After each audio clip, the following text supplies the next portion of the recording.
मेरे प्यारे देशवासियों, इस कोरोना कालखंड में स्वच्छता के विषय में मुझे जितनी बातें करनी चाहिए थी, लगता है शायद उसमें कुछ कमी आ गई थी। मुझे भी लगता है कि स्वच्छता के अभियान को हमें रत्ती भर भी ओझल नहीं होने देना है।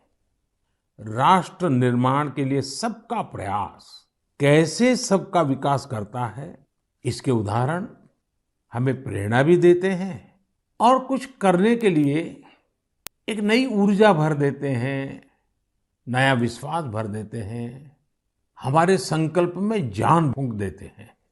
हम ये भली भांति जानते हैं कि जब भी स्वच्छ भारत अभियान की बात आती है तो इंदौर का नाम आता ही आता है, क्योंकि इंदौर ने स्वच्छता के संबंध में अपनी एक विशेष पहचान बनाई है और इंदौर के नागरिक इसके अभिनंदन के अधिकारी भी हैं। हमारा ये इंदौर कई वर्षों से स्वच्छ भारत रैंकिंग में पहले नंबर पर बना हुआ है। अब इंदौर के लोग स्वच्छ भारत के इंदौर कई वर्षों से स्वच्छ भारत रैंकिंग में पहले नंबर पर बना हुआ है। अब इंदौर के लोग स्वच्छ भारत के इस रैंकिंग से संतोष पाकर के बैठना नहीं चाहते हैं। वे आगे बढ़ना चाहते हैं, कुछ नया करना चाहते हैं। और उन्होंने क्या मन में ठान ली है, उन्होंने वाटर प्लस सिटी बनाए रखने के लिए जी जान से जुटे हुए हैं। वाटर प्लस सिटी यानी ऐसा शहर जहां बिना ट्रीटमेंट के कोई भी सीवेज किसी सार्वजनिक जल स्रोत में नहीं डाला जाता। यहाँ के नागरिकों ने खुद आगे आकर अपनी नालियों को सीवर लाइन से जोड़ा है, स्वच्छता अभियान भी चलाया है और इस वजह से सरस्वती और कान नदियों में गिरने वाला गंदा पानी भी काफी कम हुआ है और सुधार नजर आ रहा है। आज जब हमारा देश आजादी का अमृत महोत्सव मना रहा है तो हमें याद रखना है कि स्वच्छ भारत अभियान के संकल्प को हमें कभी भी मंद नहीं पड़ने देना है। हमारे देश में जितने ज्यादा शहर वाटर प्लस सिटी होंगे, उतना ही स्वच्छता भी बढ़ेगी, हमारी नदियां भी साफ होगी और पानी बचाने की एक मानवीय जिम्मेवारी निभाने के संस्कार भी होंगे। साथियों, मेरे सामने एक उदाहरण बिहार के मधुबनी से आया है। मधुबनी में डॉक्टर राजेंद्र प्रसाद कृषि विश्वविद्यालय और वहां के स्थानीय कृषि विज्ञान केंद्र ने मिलकर के एक अच्छा प्रयास किया है।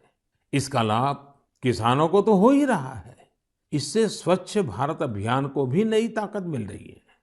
विश्वविद्यालय की इस पहल का नाम है सुखेत मॉडल।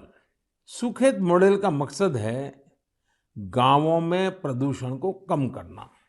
इस मॉडल के तहत गांव के किसानों से गोबर और खेतों घरों से निकलने वाला अन्य कचरा इकट्ठा किया जाता है और बदले में गांव वालों को रसोई गैस सिलेंडर के लिए पैसे दिए जाते हैं। जो कचरा गांव से एकत्रित होता है उसके निपटारे के लिए वर्मी कंपोस्ट बनाने का भी काम किया जा रहा है। यानी सुखेत मॉडल के चार लाभ तो सीधे सीधे नजर आते हैं।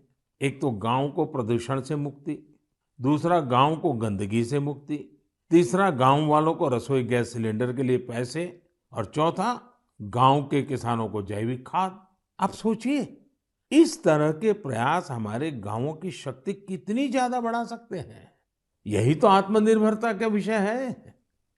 मैं देश की प्रत्येक पंचायत से कहूंगा कि ऐसा कुछ करने का वो भी अपने यहाँ जरूर सोचें। और साथियों, जब हम एक लक्ष्य लेकर निकल पड़ते हैं ना, तो नतीजे का मिलना निश्चित होता है। आप देखिए ना, हमारे तमिलनाडु में शिवगंगा जिले की कांजीरंगाल पंचायत, देखिए इस छोटी सी पंचायत ने क्या किया। यहाँ पर आपको वेस्ट से वेल्थ का एक और मॉडल देखने को मिलेगा। यहाँ ग्राम पंचायत ने स्थानीय लोगों के साथ मिलकर कचरे से बिजली बनाने का एक लोकल प्रोजेक्ट अपने गांव में लगा दिया है। पूरे गांव से कचरा इकट्ठा होता है, उससे बिजली बनती है और बचे हुए प्रोडक्ट्स को कीटनाशक के रूप में बेच भी दिया जाता है।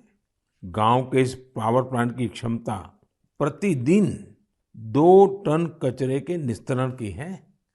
इससे बनने वाली बिजली गांव की स्ट्रीट लाइट्स और दूसरी जरूरतों में उपयोग हो रही है। इससे पंचायत का पैसा तो बच ही रहा है, वो पैसा दूसरे विकास के कामों में इस्तेमाल किया जा रहा है।